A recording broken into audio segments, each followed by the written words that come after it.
Most of the great morally based revolutions in human history have been significantly led by young people. The movement to solve the climate crisis and to solve it in time must be led by young people. The school strike movement, the Extinction Rebellion, other movements that are springing up around the world are being led primarily by young people.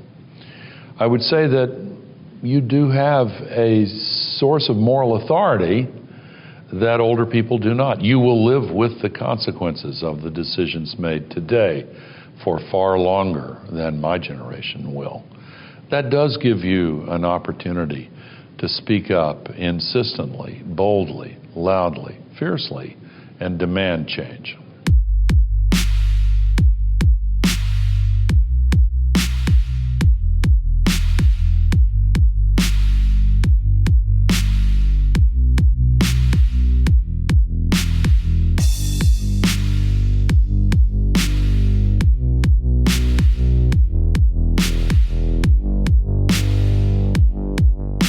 I guess, in all honesty, my message to Mr. Trump would be somewhat different.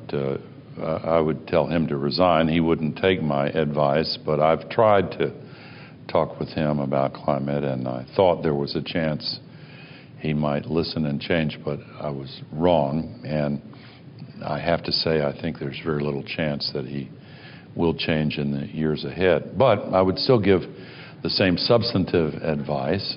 We've got to do more. We have a global emergency. It's all hands on deck. The good news is we have the technologies to solve this crisis. They create jobs. They clean up our air and water. They save our future. There's nothing bad about this strategy. The only thing we need to do is to end the resistance to them that comes from the fossil fuel companies, and they're powerful, I understand, and they have money and political connections, and they're desperately trying to stop the world from shifting away from the fossil fuels that are primarily causing this crisis. But our future is at stake. Our children and grandchildren and 1,000 generations to come.